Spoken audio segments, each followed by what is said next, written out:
Man.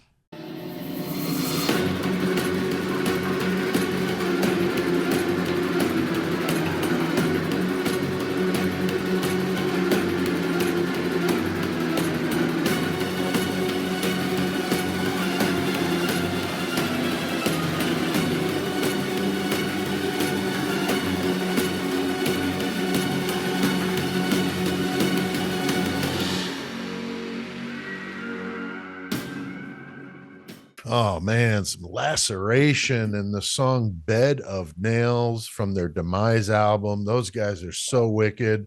Heavy as fuck. Yeah, death metal from California. I've interviewed them a couple years ago. I'd love to hear something new from them, man. Those guys are wicked.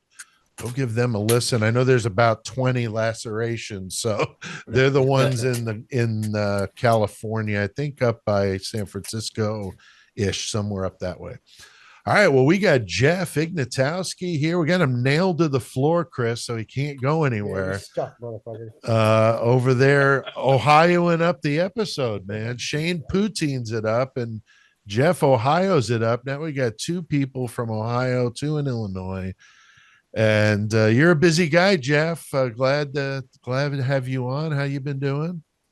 I've been good, man. This is week 3 of like a 4-week stretch. This next weekend is my last weekend for at least 1 week. So I'll have a week off, a break then, which is kind of nice. A little time to recharge and recover from being on the road for 4 weeks straight. But I'll be in Philly this weekend. So I'll be going back to my hometown, baby. Wow. It'll be the first time I've been there in a little while. And it'll be the first time that I will be there with Killers the card game. So, cool. Nobody in Philly has seen me with all my crazy wild shit. So it'll be nice to go home and see some people. Yeah. And hopefully they'll buy a bunch of stuff from me. It'll be great. That would be good. That would be good. That's awesome. And we're going to talk about your book and some other things going on with you when we wind down this murder segment. Love to hear about all of it, dude. So we'll talk about it. But tonight, we are doing the case of Patrick Kearney, known in the media as the Trashbag Killer. He should have branded himself and gone with like Hefty or something. You know what I mean? Honestly, he fucked up. He fucked up. But he's a brutal son of a bitch with a crime span of 15 years, with at least 21 men and boys dead and in trash bags, just discarded on the side of the road. Pretty fucked up. Yeah. One victim, only 5 years old. So, I mean, super fucked up, right? Really bad. Yeah, really terrible. He committed acts of necrophilia. I mean, discarded him in trash bags. I mean, this guy's fucked up. Very smart, very cunning. And we're going to dig into these horrific details. So, yeah, if that's not your thing, you may want to go watch something or listen to something else. But Jeff, how well known do you think Kearney is for our true crime fans listening to this? I got to tell you, Kearney is not super well known. It's interesting too, because he's right around the same time as Bundy and a lot of the others. Right. But like, there are very few people that know who he is. I didn't know about him until I put him in Killers the card game. So he has a card there. So people that play the game get to know him a little bit. But yeah, like far and wide, a lot of people don't know who Patrick Wayne Kearney is. Yeah. Yeah. So we're gonna school them on it tonight, Chris. I mean, we've done other killers like this that, discarded bodies on the freeways there. I mean, what the fuck's going on out there in California? It's SoCal. There's freeways everywhere. You can just like toss it out the window wherever you go. There's lots of freeways. So fuck it. Yeah. It's like nobody's going to know as long as you don't leave evidence. Right. Right. Yeah. We're going to talk about the big three here when we're in our discussion tonight, but there's just a lot of that shit going on out there at that time. It's kind of wild. And Joey, we've had this guy on the list for a while. He's definitely one of the worst killers in terms of body count. Would you agree? I mean, probably right around 30-ish, maybe even more. But I mean, have any bands written any songs about this dude? I can't. I feel like there's a band that did do a song about him, but I can't for the life of me figure it out. But I could be wrong about that too. But I don't There's know. got to be a song called Trashbag. Yeah, or something, you know. Come But right. I feel the same way. Like his body count, his confirmed body count was way the hell up there, much less, you know, his probable. Right. And, you know, when you talk about like the killers and stuff, I learned about him, I think, about the same time I learned about Randy Kraft whenever I was younger. Yeah. And Right. both of them, I was like, holy shit, they had like a lot of kills. But you know, the thing is, them being gay and killing like homosexual killings, Right. the media, yeah, they weren't trying to fucking, you know, print that shit. And right. That's a good point. this is, I'm not trying to say that it would be better, you know what I'm saying, if he had Of gotten all these course. headlines, Of but course. it would have been more probable. I think, you know, most of us would probably agree that in this day and age, it'd be a little more equal Right. with the headline sharing, you know. Oh yeah. Back definitely. then, it was like, no, let's not talk Different. about that Exactly. shit. Yeah. Not here, right? So we've done Randy Kraft. You brought him up. Episode 121. We have not done William Bonin yet, so we definitely need to, but that would be like the big three of the freeway killers, you know. Right. So we'll get to Bonin here in short order, I'm sure. I actually added him, made sure I put him up in the higher up in the wait list, so he'll be in there. You got a serial killer wait list. That's we do. We get quite an extensive list. Patrick, I got a list for Killers the card game too. There's a bunch that need to go in there. It's crazy. It is. It's unbelievable. Patrick Wayne Kearney, born in 1939 in Los Angeles, very middle class household. He was the oldest of three boys. So my three sons there. The family did spend some time living in Texas. He was a real scrawny kid, sick a lot, met with all the usual bullshit, like kids picking on him pretty relentlessly. But Jeff, I mean, it is crazy how much bullying comes up when we talk about these guys. I mean, what is it with that? Yeah, I think that, you know, it is certainly part of the environment that really creates these people, right? We've talked about it before. There is a biological element to it. Maybe they've got some serious issues to begin with, you know, some chemical problems in their, you know, that they were born with that starts them off on this path. And then the environment, you know, the abuse at home, the bullying in school, you know, kind of creates this perfect storm.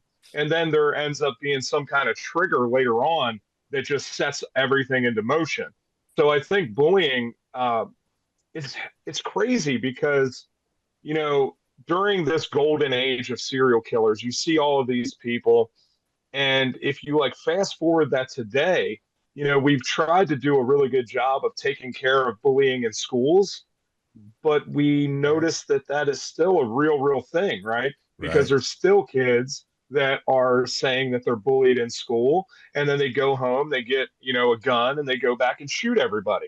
And we're seeing that in increasing numbers here in the United States. Well, so internet and social media don't help either, because you can fucking bully somebody from across the fucking state.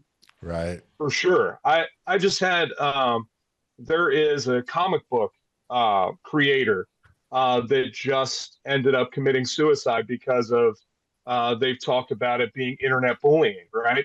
So it happens. It's far and wide that this stuff happens, and people have so many more ways to do it now that they didn't back then. Just like you mentioned, the internet bullying is a huge thing now. You know, people get online and they just treat each other horrible. Yeah. And people have all kinds of anxiety disorders and depression because of that.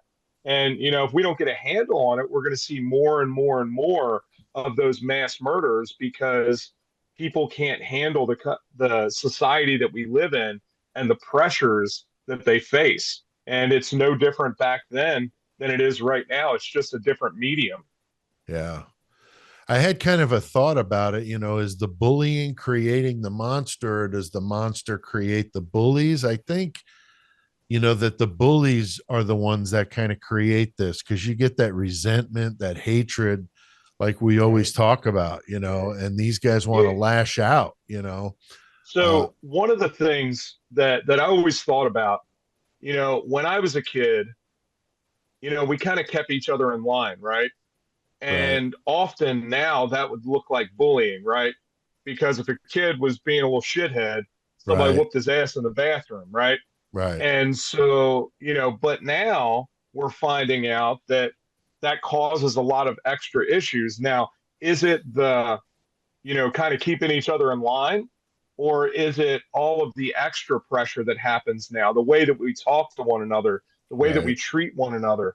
You know, I think there's a really fine line. And I think you're right. I think that often, you know, there are a lot of varying types of monsters out there, right? The bullies themselves are definitely monsters that are, you know, treating other people like shit. And then they create these circumstances and these people that just, you know, internalize things and then explode. So then they become an even bigger monster. Right. So it's This a is what vicious you cycle, created. I think.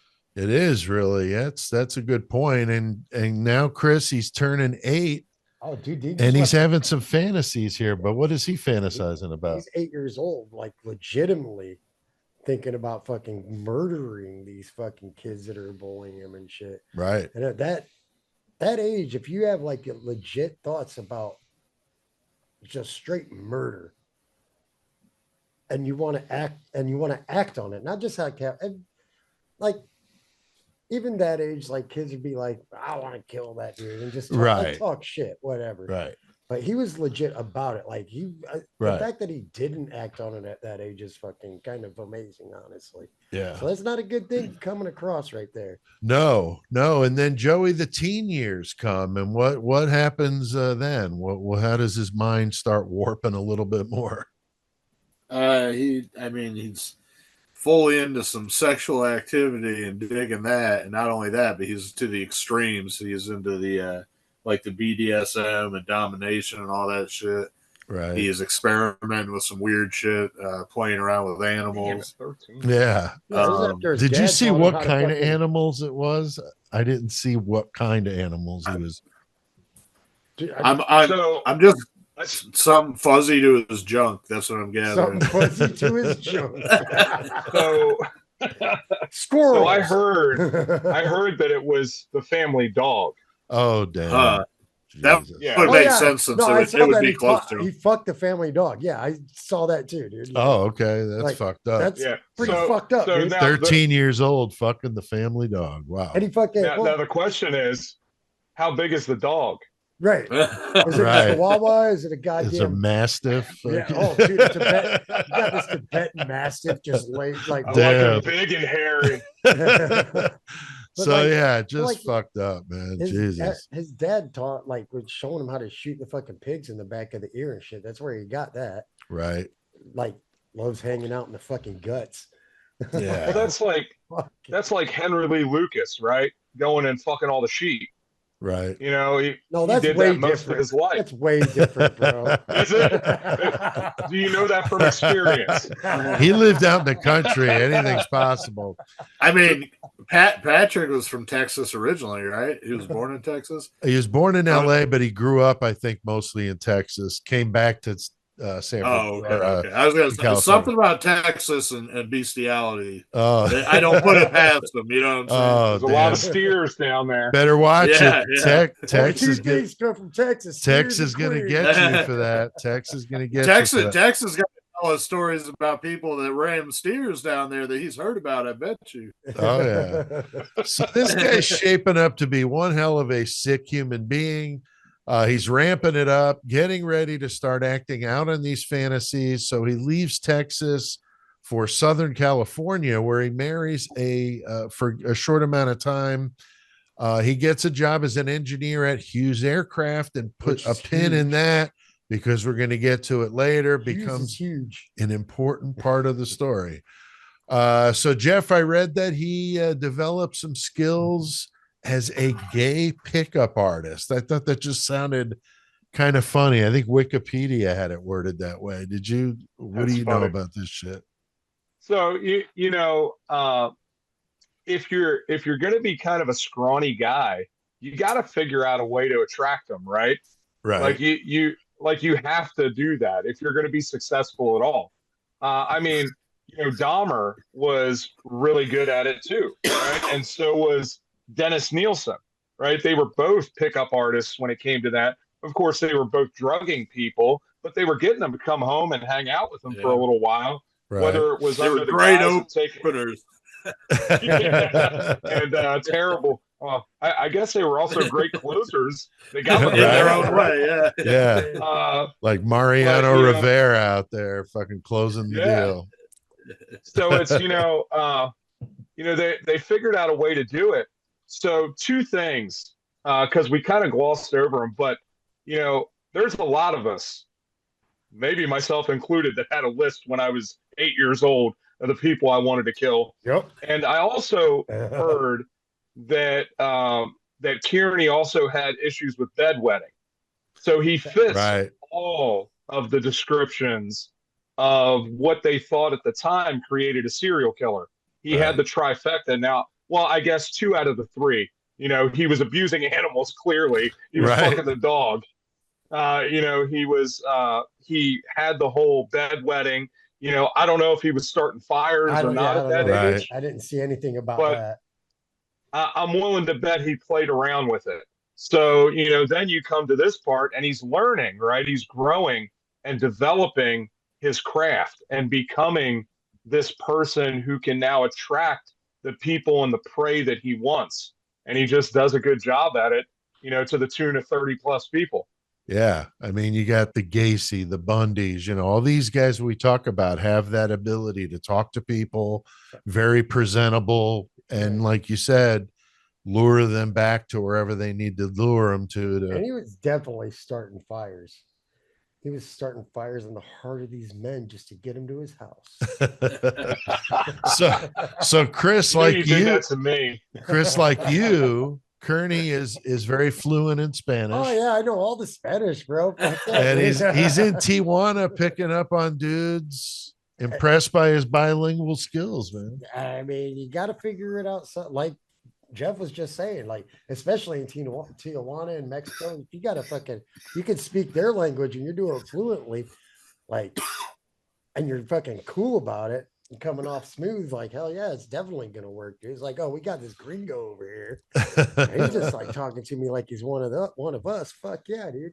Yeah. So yeah, fucking between fucking Mexico and fucking goddamn San Diego. Now that makes you wonder how many dudes he killed in Mexico as well. That's very positive. That's what I'm saying. Everything on his fucking list is fucking in the United States. Right. All that time in Mexico. Who knows, right? How small is that community? Like the gay community in Mexico? Because that is a huge, like even now, it's a huge, societal thing. Like they are very, because they're very Catholic down there. Catholics, so, yeah. So it's like, I wonder how small that community was back then when he was down there in like the 60s. Right. That's true, man. That's crazy. True. But things would get darker and darker for Patrick Kearney. Finally kills what we believe is his first victim, 1962. Picks up a 19-year-old hitchhiker in Orange, California. And this would be at a time, we've talked about this, through the 60s and 70s, man. It was the thing. Yep. I used to do it in the 80s when I didn't have a car for a couple of years. Hitchhikers and kill them? Yes, that's exactly what he was talking about. Oh, hitchhike. Yeah, and I told the story about having to hitchhike with that sledgehammer that I had to return. I had to hide it in my hand. Yeah. And I'm like, is that worse than just carrying it? You know what I mean? Somebody thinks you're hiding it. But what am I going to walk with a fucking sledgehammer trying to hitchhike? Yeah, I'm going to pick that guy up. So I'm just amazed nobody killed my fucking ass. But Kearney gets his dude to get on his motorcycle and takes him to a secluded spot, shoots him in the head, and then had sex with his corpse. Yeah, that's what's up. And that's a pretty brutal first murder. So you got to wonder, was it his first? But That's what we know at least. But Joey, I mean, then he would go killing more, man. He's not going to stop. Well, no, I mean, he lived out a fucking hellacious fantasy with that. If that was his first one, you know Oh what I'm my saying? God. Even if Right. it wasn't, as much as he accomplished with that individual, I'm pretty sure that his bar was set super high. And they talk about, you know, killers is just like fucking drug addict with the rush and shit. It's like, Right. once you've done something to this level, you're at least trying to fucking feel that way or get that excitement again, that Right. level of it. But it's fucking harder each time, supposedly. I don't know this from experience, but you know, Right. I'm not going to fucking guess that if that's how he started his shit, that it was going to get any better from there. I mean, he fucking right off the bat, he was fucking stalking and fucking preying on people, including he was it cousins, right? Yeah. He killed. Yeah, Yeah, he they was were following these cousins, cousins around, and he was like, okay, you know, I mean, keep it in the family. Fuck it. I guess, but yeah, that second one was, you know, the cousin of that first victim. So that's kind of wild, Yeah. man. Yeah. He moves to Redondo Beach in 67, and that's where he meets David Hill. And Hill was married and left his wife for Patrick Kearney. For So, Kearney, yeah. yeah. How So, fucked up was that? and I don't know, do you guys, Jeff and Chris and Joey, what do you guys all think? Do you think that Hill was in on this shit? And I can't. It's hard to tell. I don't know if he was in on it, but I wouldn't say that he didn't know about it, though. Yeah, it seems really strange because Hill, if I remember correctly, was like a Marine, right? Or he was like in the military. That sounds right. So like, you know, I don't know if he didn't know or if Kearney was keeping it from him because he was afraid, because Kearney was not a big dude, right? Right. And the way that he killed was not like he didn't do it the way that some of these other people do. So, you know, I wonder if he was, you know, trying to enjoy his time with him and not let him in on it. But I mean, then again, if he wasn't on it, he'd be a good asset to, you know, be able to wrangle some of these people because he obviously had some kind of military training. And there at the end, it kind of works out for him with fucking Hill fucking being there at the end of the story. When we get there, it helps out. Yeah, he you know, we're going to get to that, but definitely some covering there maybe to protect them. But so as time goes on, Kearney is out, you know, picking up other dudes. He's murdering in his Volkswagen Beetle or a pickup truck. I wonder if that's where Bundy got the inspiration for the Beetle, but I know it was very popular at the time. My dad had one back in the day. Funny that he had a Beetle on it. I think maybe it was like the Kia of its day. Everybody could steal that damn thing. Right. I know my dad had a baseball bat holding up his seat like from behind because the seat was broke and it had no reverse in it. So yeah, but I mean, drop it in neutral. He had two little kids. So, he said he had to pay the parking attendant at work a couple bucks to make sure he had a spot where he could just pull out. All the way through. Yeah. So yeah, it's pretty funny.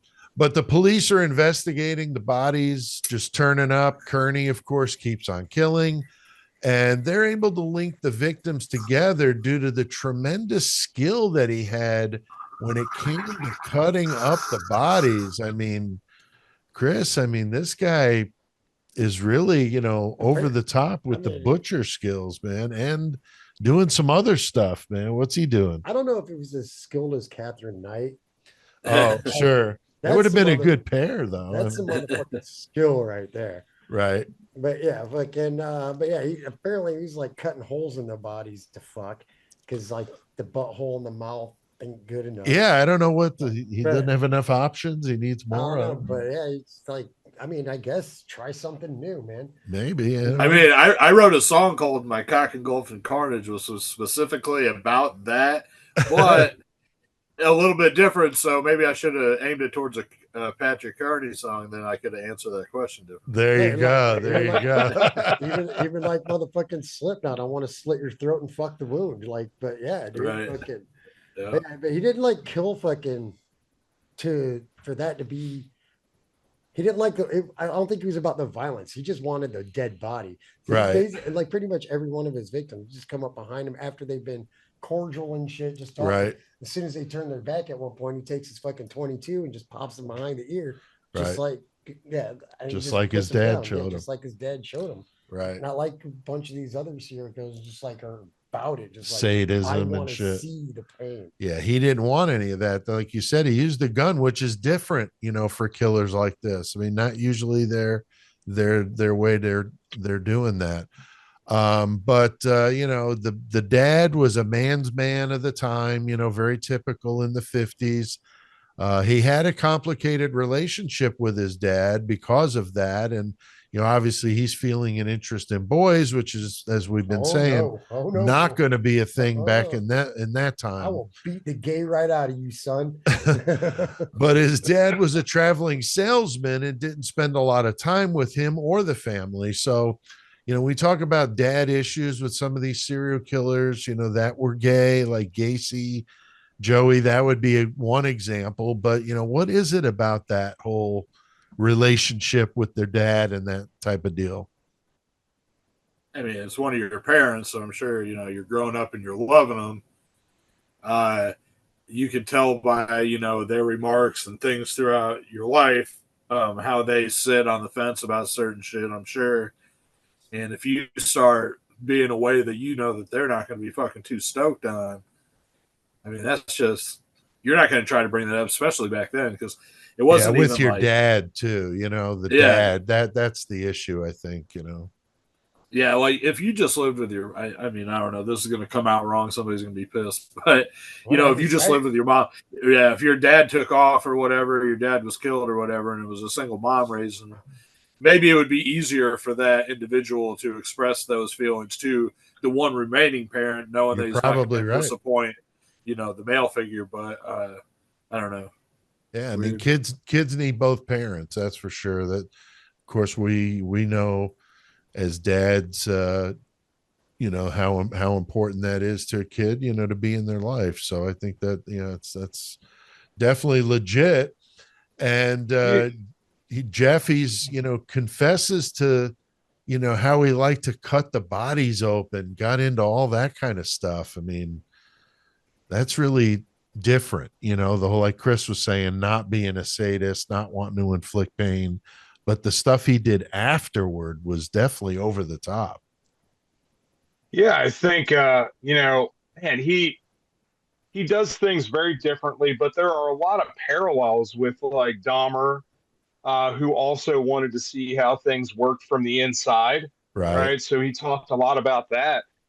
Even when it was just animals that he was cutting open and looking at the insides. Again, same thing with like Dennis Nielsen did a very, very similar thing. That they, for some reason, were fascinated with people that were not moving, right? And corpses specifically. So, what causes that in somebody is I think really strange, and it's dependent on the person. Morgue Mike. Yeah. But it makes it really strange when somebody is doing all of that. And back to what Joey was saying, I always wonder how different it would be, with a lot of these different killers who were gay if they lived in society now. Right, where it is much, much more accepted, where it's not as taboo as it once was, and people are more open and willing to, allow people to be who they are. Right. And if that would have changed anything, because there's so many of these, homosexual killers that hate themselves and then end up hating the people that they love or that they have sexual feelings towards because they feel like they're wrong. And, if they were in a society that was more open to that, maybe there wouldn't have been so many of these killings. Herb Baumeister is another one. He was married, had kids in Indiana, and he ended up killing like 15 men because he would go and have sex with them and then believe that he was a piece of shit and so he had to kill them.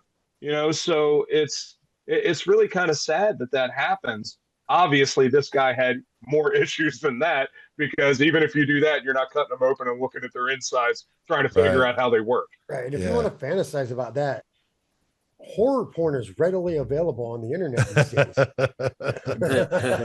So that's another thing that's like, there's a lot of stuff that's available to people now as far as fetishes and stuff are concerned, that were never available before in the history of the world. Right. So, there's something for everybody out there. You just got to find it. Right. That's true.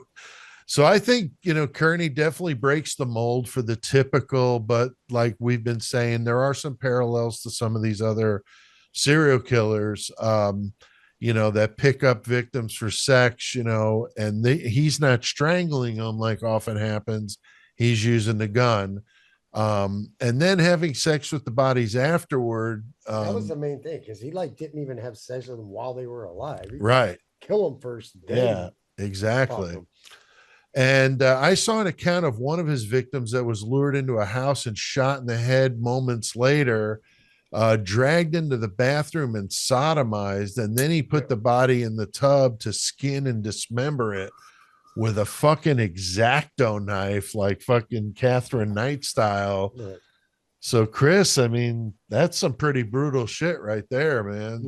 Man. Charles Albright, the Texas eyeball killer, with the X-Acto knife. If you're fucking dismembering an entire body with an X-Acto knife, it's a fucking scalpel, bro. I know. It's so fucking tiny, dude. It's like I know. Like when you're working on model cars and shit. Anybody that's ever done that, I have. How are you gonna get through bone with that? Shit, like you gotta get through the tendon, the bone, all that they're sharp as fuck. Don't get me wrong. Right.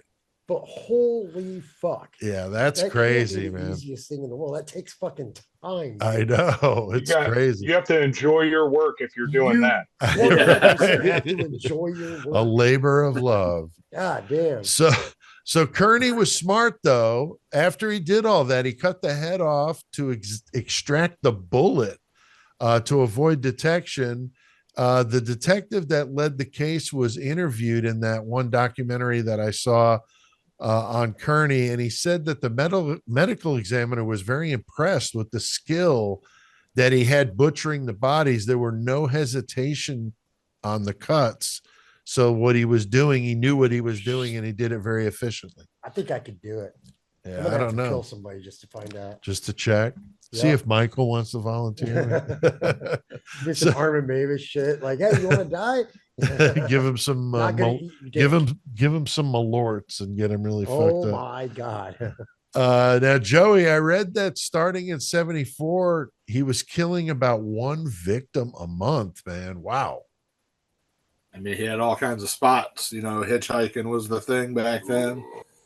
There were fucking bars, not only bars, there was gay bars where he could go. Right. So he had, that was where he was most comfortable in his own environment. So he wasn't like having to creep around and stalk people and fucking try to overpower them because he was pretty weak, Right. So he used his, his whatever he had to get him back to his house, his fucking his dick. Yeah, his dick. He's like, well, I'm small, but I have a huge cock, so that should work, right? Right. They call me tripod. Yeah. Kickstand. But yeah, he had that 22 Derringer, man. That was his baby there. That's what he used, man. That's like oh yeah. I mean, at 22, you gotta be pretty close range, fucking do some damage because you might not kill a motherfucker with that, any other way. We've had that discussion. Right. But it's a Derringer. Just be a man and use a gun. Yeah, but a headshot with a 22 is going to do a ton of damage. At close range, bouncing around. It goes in and it scrambles your brain, dude. Yeah. And it just makes sense that this dude would have a gun like that because right, exactly. It's the tiniest fucking gun. Right, it's his gun, but he was like like Dahmer because kind of the same way Jeff was saying, like the similarities, like he didn't like to kill him either. Like that wasn't his end game. He just wanted the fucking body. So the killing part, that wasn't exactly his shit. I didn't see nothing about this, but you got to wonder. Like you guys were saying, he didn't have sex with the body with the people, but he would with the bodies. Like wonder if he couldn't get hard without the corpse or the blood, like Chikatilo, something like yeah, that. who knows, man? So maybe he had something like that, but it just, nobody ever talked about it. But I mean, it was like that, but yeah. But then one of his differences with Dahmer, though, he was trying to keep these motherfuckers around because he wanted to enjoy the company. Where Kearney, he wanted to kill them, have a good time with them, and then be done with them. And done. Move on to a different Get one. the fuck out of my house. So everybody has their own ticks, but it is cool how many similarities, Right. I think Dahmer would be one of the closest with this guy to me too. That I see parallels, I guess. Yeah, it reminds me you're talking about kicking him out after after sex, and I was thinking about the Mentor song, the 4F Club, where it says, "Pick up your broad, pick up your blouse, and get the fuck out of my house." Pretty funny. So this guy is scary. Fits in, looks totally normal, gets a regular job. He's got the ability to convince people of this bullshit. Just a regular job. He's got a good fucking job. I mean, he's got his shit together, seemingly. And that's the scariest of all, keep you referencing Gacy and Bundy. I mean, very similar with that. And after he's done with the bodies, he uses the hacksaw like Tommy Karate style, puts them in trash bags, discards them in landfills on the side of the freeway. Just seems like a dumb way to do this because you're going to get caught eventually. At least that's what I'm thinking. But the freeway's pretty fucking dumb. But like, if you think about it, a landfill, you threw a fucking garbage bag in landfill, unless it randomly gets popped open by one of the fucking bulldozers or whatever running through that body parts. Nobody's gonna fucking know, dude. No, I agree. The landfill makes sense, but the side of the freeway, I'm just not getting it, So Jeff, some of the shit he did with the bodies was just totally extreme. But what was his thing with the draining the blood and all of that? Yeah, so apparently he would do that to kind of cut down on the mess because he didn't want it to be quite as messy. And he would even wash all the parts before he disposed them to erase all the fingerprints. Yeah. So, this is a guy, of course, that, they tested at one point, and apparently somebody said he had like a 180 IQ. Oh, right? Wow.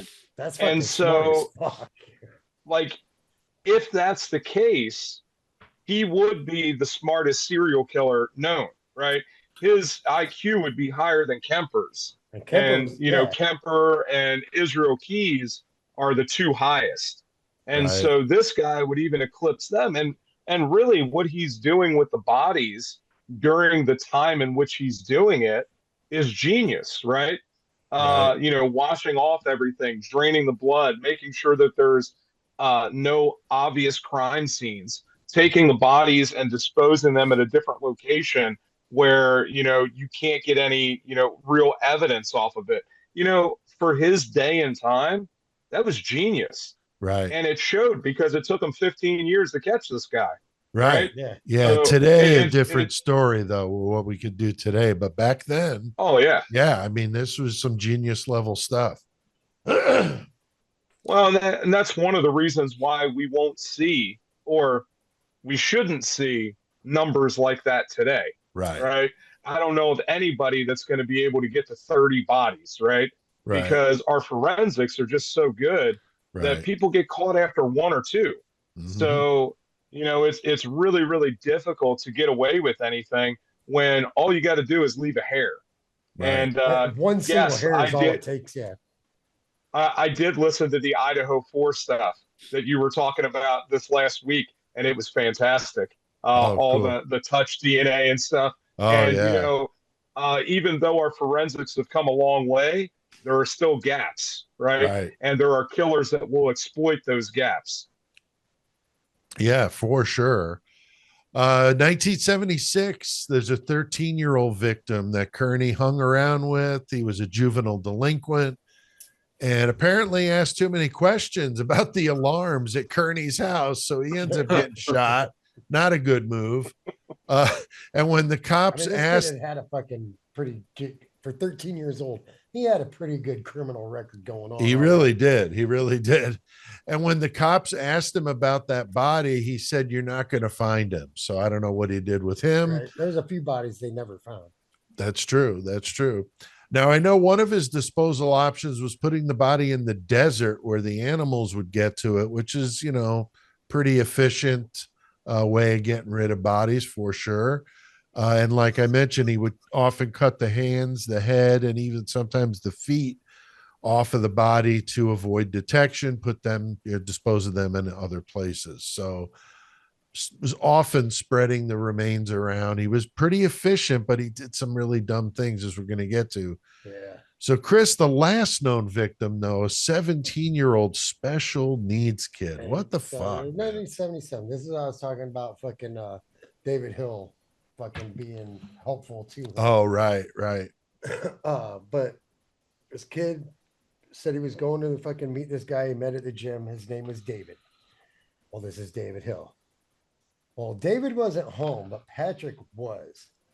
So Patrick like goes ahead and invites him in, and then he fucking same MO, dude. Fucking kid turned around, whatever, just pops him in the back of the ear. Jesus. Fucking drops him, fucking does what he does, cuts him up and takes him out to the desert and shit. And I get something about he got pissed because he changed the channel on the Yeah, he TV told or the some cops. bullshit, like, The kid what? changed the channel. He didn't like all it. right, fuck you, kid. Bam. I was watching motherfucking What the goddamn fuck? the honeymooners, and you changed I he Love Lucy. Could have Fuck thrown you. a beer can and bounced it off his head rather than busting out the Derringer, man. Yeah, What the like, hell? But yeah, that's last known victim. Yeah. Poor kid just coming to see. Well, And see, that's I think the that thing about the David Hill thing that makes you wonder though. Like him inviting him over. Did he invite him over? Like, okay, I'm not. Yeah, gonna we be don't there know. on I mean, purpose. yeah, we don't know. He Okay. was 17, but you know, there's that winger song. Patrick's gonna be there, so here we go. She's only 17. 17. I did read that the grocery store manager where Kearney shopped would later tell the police that he noticed him buying butcher knives often and had frequently asked him questions about the quality of the steel and the sturdiness of the handle. Wow. Like that ain't a red flag at all. dude. Exactly. I'm like, that's so weird. I mean, once maybe, but like multiple It just times. keeps coming. Wu in. Tang, baby. No, Yeah, I mean, just- like, Tang all the way. I mean, I don't even know, man. Like, you can't even compare it to like a gun shop going in multiple times checking out guns. Because no, you're looking at butcher knives like constantly. Like, Right. it's I don't know. Yeah, it's just fucking weird. But he's real super quiet. The guy said had this strange aura about him. And at Hughes, where he worked, his coworkers would say he was a model employee. So other than he was stealing shit, which we're going to get to. So Joey Kearney's youngest victim was 5 years Yeah, old, what the man. What fuck? happened with this situation, man? Basically fucked it to death. The 5-year-old threw him over on the side of the freeway. He said, "Fucked him to death." Jesus Christ. Yeah, I mean, he sodomized him until he's dead. It's crazy. Fucking 5 years old, but he also fucked around with some teenagers and stuff like that. But 5 was the youngest. Yeah. It seems like these motherfuckers like they keep getting sicker and sicker, and they're like, oh, what other taboo can I cross off? And pedophilia always has to cross it. Like, Ted Bundy, fucking Kimberly Leach, had to hit a 12-year-old before he fucking pieced out. He could have been not a fucking child molester, but he went out as a child molester. Right. And then, and there's other ones too that we've talked about, that fucking by the end of it, they ended up fucking with a little child or whatever. Just, it's weird. Dahmer's the same way. Like, he got caught with some of them boys like 13, 14 years old. And if he hadn't got caught, fuck yeah, he probably would have went fucking even younger eventually. I'm sure. Jeffrey Dahmer, fuck. Right. So, yeah, I mean, they convicted him at 21, but they thought there were probably 7 more they didn't have enough evidence on. So he had claimed 30. So maybe right around 30. I mean, hard to say. He recounted every one. So I think he had a pretty good recollection of all of it. And in my opinion, I mean, this guy was too good to have not done more than 28. he was active for 15 years, but Yeah. like we said, he was in Mexico. A lot could have happened there. We don't know, but he I would have been bet there's victims 23 in at the time of that first victim. So, it's very possible he could have started a little sooner. But they did some good old school police work here. The detective found some white dog hair on several of the bags that they were finding, and then they matched that to the victim and the carpet fibers as well. So they were able to pin him on this with some of that kind of stuff. They also had him fucking went in and asked both David and Patrick for fucking pubic hair, and they're like, "Oh yeah, sure." Like, yeah, you get my pubes. And where he fucked up though was these very distinctive bags. The Trashbag Killer fucked up with the trash bag. Should have gone to Walmart. Instead, he steals them from his place of fucking business. Jeff, I mean, what happens with this shit, dude? It always happens. They always find some Something. ridiculous way to fuck it up, right? Right. And Rifkin. you see how this starts. He starts killing people that are now associated with him, right? This kid that's at the house, right? He pops him Right. that he's been Terrible hanging out idea. with. Yeah. Then he kills this other kid that he brings over to the house that people in the community know Right. and that have seen him with. Now, for all these years, he's been killing people that he's picked up at bars and everywhere else that were not connected with him, that nobody could figure out that they were with him, and he looks very unassuming. But now here we go, he's stealing these bags from work, and they figure out that they're those bags. And they go right to the work. Yeah, so it's just, it becomes this thing where they've been so successful for so long that they believe that nothing they do is going to get them caught, right? They get this false sense of security because they've been doing it for 15 or 20 years. And so what? BTK, the same thing, right? He gets caught because he makes a comment about a floppy disk. And he says, hey, can you trace this floppy disk? Of course the cops are going to lie to you. Yeah. No, They're they like, can't do that. Yeah, they'll send us that because we'll figure out what's going on. Like, what the fuck? Yeah, exactly. So it's just, it's unbelievable that, it ends up happening because none of them are meticulous forever, because they forget that people are actively out there looking for them and trying to find them. And they get super complacent and they do dumb shit like this. Mm-hmm. They got his vacuum bag and they find these round plastic circles in the garbage or in the vacuum bag. And then they're like, wait a minute. And these bags, like we're saying, are distinctive. They've got holes. It's kind of weird, but they've got holes at the top that you punch out. It's like a cinch bag. Yeah. And put like a rope through it, or whatever, twine or whatever you're going to use. So those circles were from the fucking bag. So they're like these very unique bags. And the tape was also unique, both from Hughes. And so what a dumb fucking move for sure. Dumb. Just stupid. So warrants for his arrest were issued for both Patrick Kearney and David Hill, June of 1977.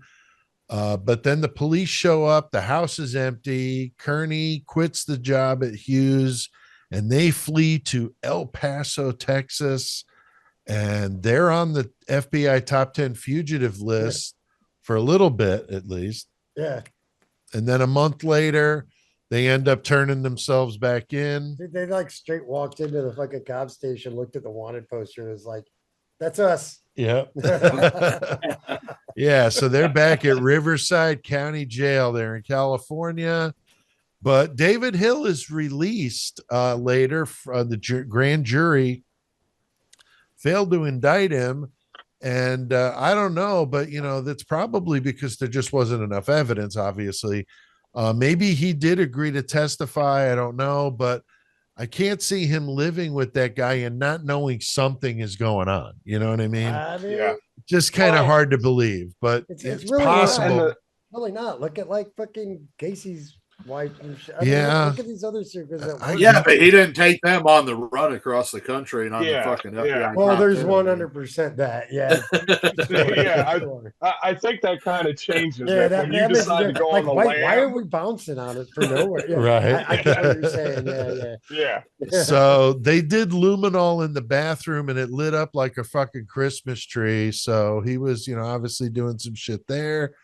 And they found some blood and human hair on a hacksaw blade at the house, which was pretty impressive. It was really spotless, but they took it apart, and where it connects to the handle, they found blood and the hair, and they were able to link it to a victim or more. I'm not sure.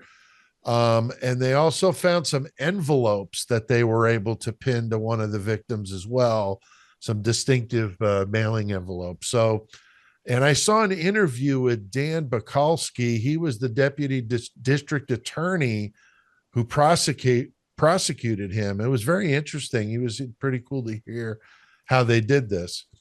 So Kearney confesses to everything, Chris. Maps, fucking Gacy style, man. He gets into it. And once it they turn themselves in, but like Patrick just like, David had nothing to do with this. This is all fucking me. Which, like we were just saying, I don't know if I 100% believe that. No, I don't think so. After Joey pointed that out, fucking like constantly running from state to state or whatever, like it can't work out that way. Right. But yeah, he fucking tells them about everything. Fucking tells them about a body put in a box under the house and shit. And they're like, all right. Right. Fuck yeah, we got this guy. And yeah, they knew he was telling the truth. Yeah, it's like this dude knows what he's talking about. There's only stuff that we could that the killer would know. Right. But he ends up cutting a deal because just like a murderer doesn't want to die. Right. So he doesn't want to get the death penalty. Right. Which is like, you're out here killing all these people, but you don't want to die. Fuck you, dude. Right. So they don't prosecute David Hill. That was part of the deal, I guess. He's out scot-free, but Kearney fucking gets 21 life sentences, man. Yeah, pretty brutal. I wonder if there was a real obviously there was a real relationship between Patrick and David, right? Right. Because David left his wife to go be with Patrick. Right. And then he spends all of this time while Patrick is killing all these people, or they were doing it together, one of the two.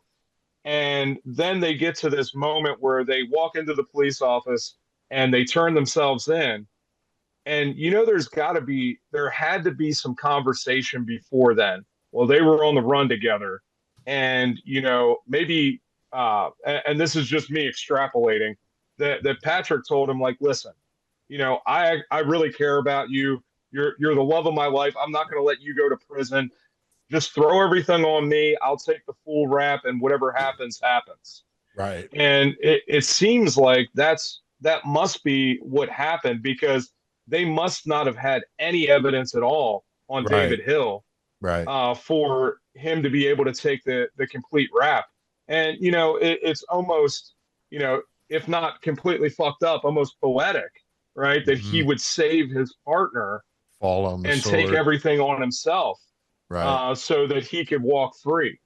Right. But of course, David Hill hasn't, we don't know that he's done anything else or ever been a part of any other kinds of killings. That's a good point. Maybe, Yeah, it's a good point. And, I wonder too, with this whole situation with that last victim, did he arrange to have, Patrick at the house where he was just, conveniently not there, and he lured the kid to the house for Patrick, and then Patrick later would say, it was all a misunderstanding and he just happened to be there, kind of a thing. I wonder if they were really working together like that. I was wondering if it was even more creepy if Patrick was saying that he was David and wanted to meet the kid for in case he just ended up fucking around with the kid, letting him go. Wow. Then he couldn't tell on him, but then he ended up killing him anyway. Yeah. But you know what I'm saying? Like Yeah. maybe he told him he was David the whole time. Right. Yeah.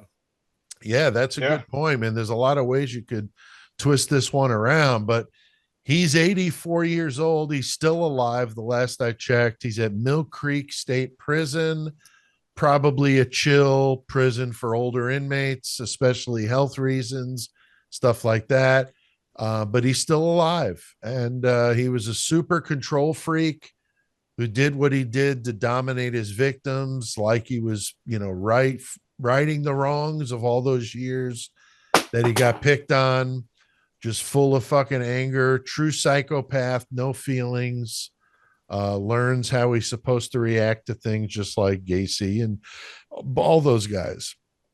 Another thing we see often with serial killers, no empathy for others, don't give a shit, doesn't even affect them at all. So kind of wild, but anything to add, guys? Patrick Kearney, anything to say about it? I don't think I got anything, man.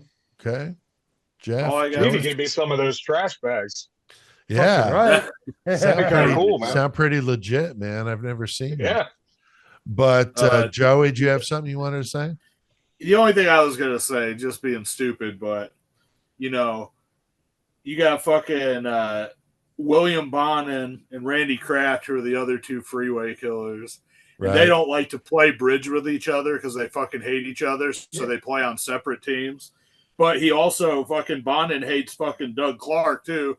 So Doug Clark has to play with fucking, Bonin and fucking, or fucking Kraft.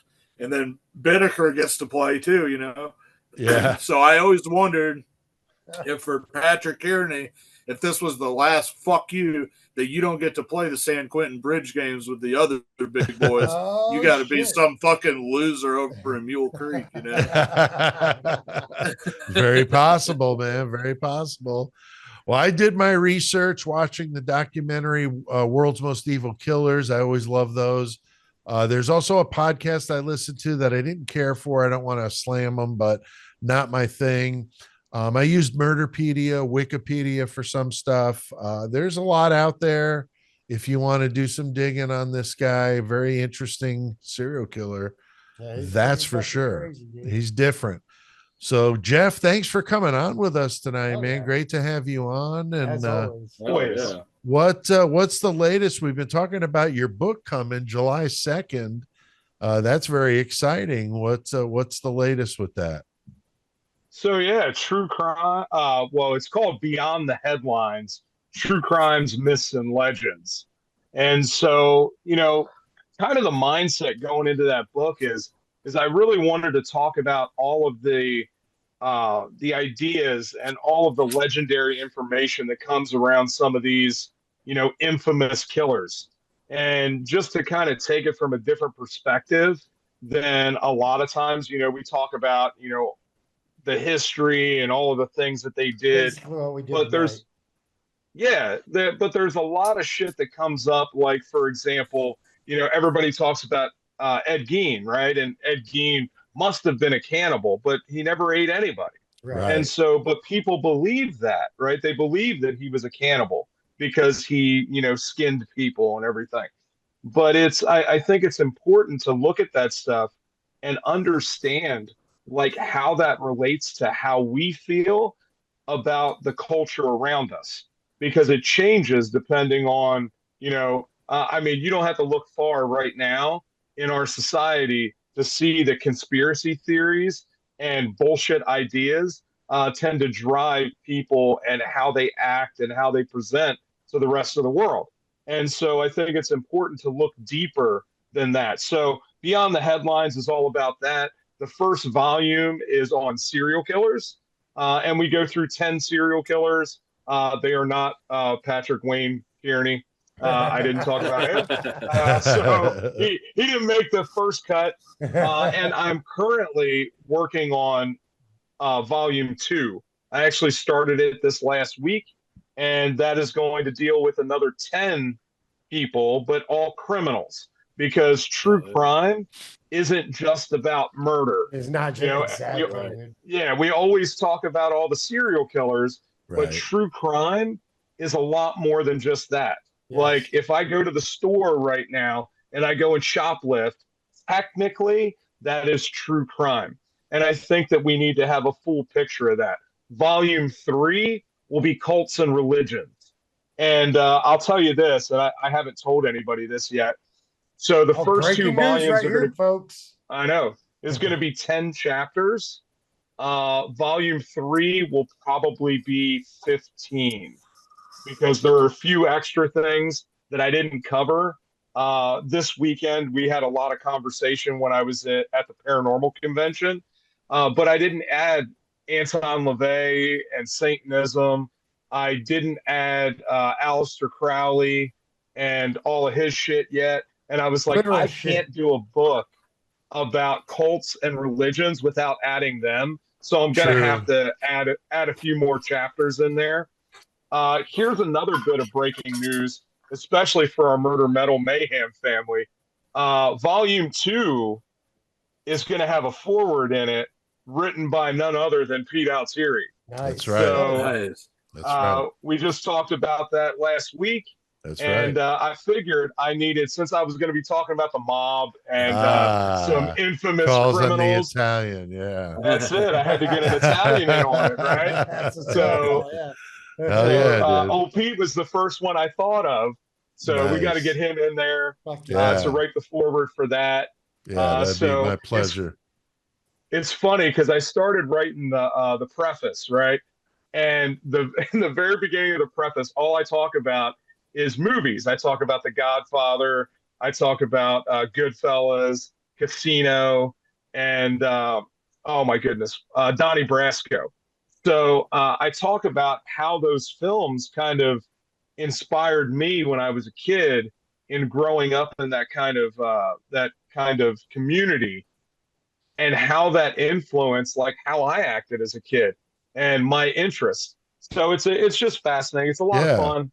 And July 2nd, it will be hitting. There's a pre-order at now.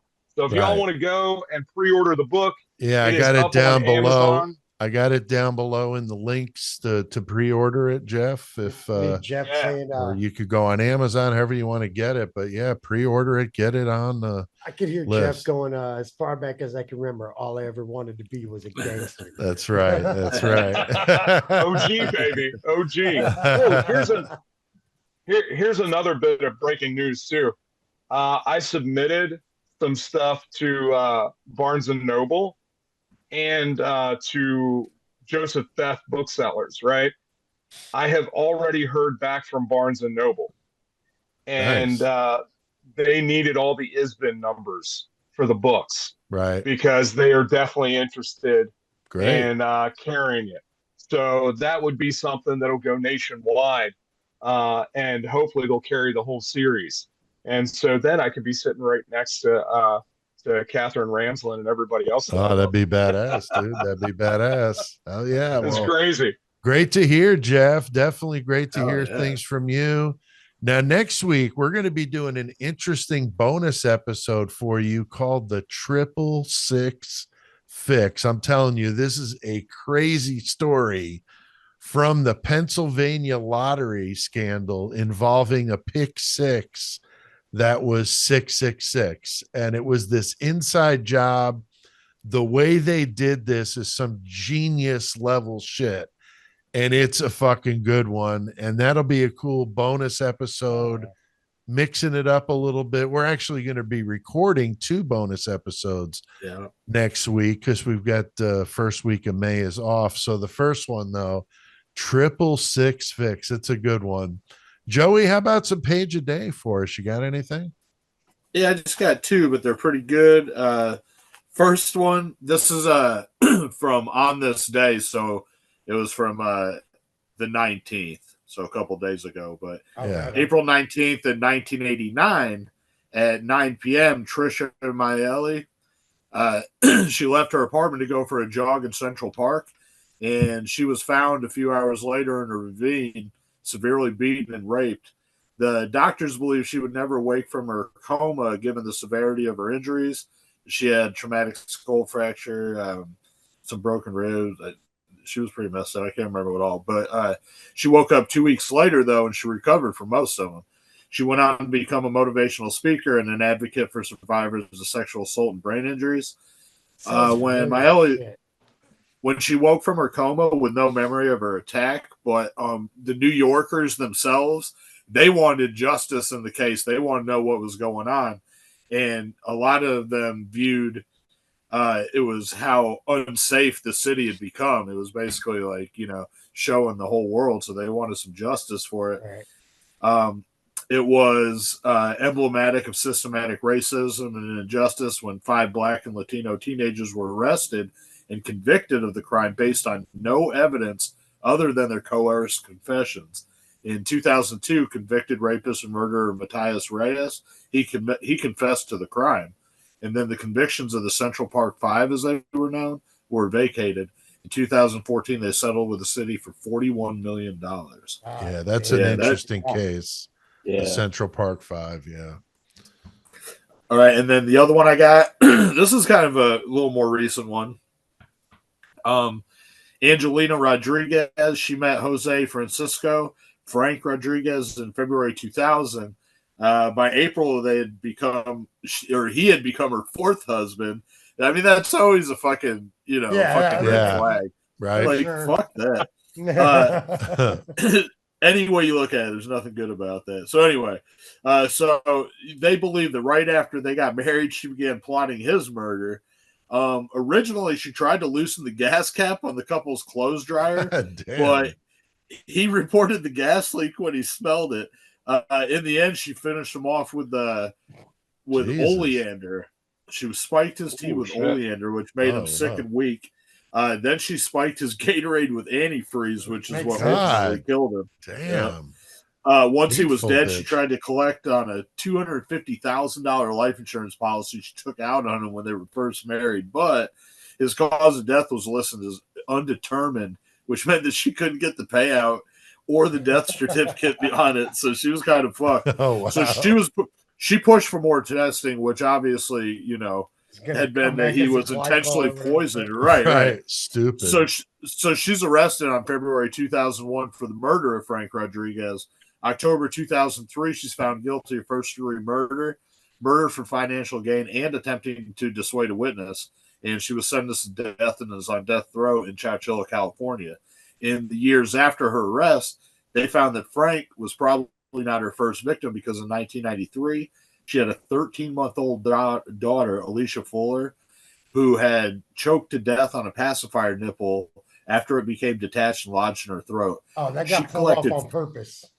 She collected $50,000 in life insurance money after the death, and an additional $700,000 from a lawsuit against the manufacturer of the pacifier. God damn. She was not charged in the death, but the prosecution in trial for Frank's murder used the baby's death as evidence, arguing that Angelina had intentionally cut the nipple from the pacifier, killing her for financial gain like she did Frank.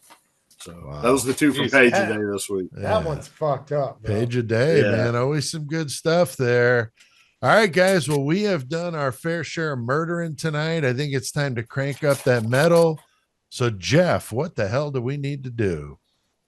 Got to get our metal on.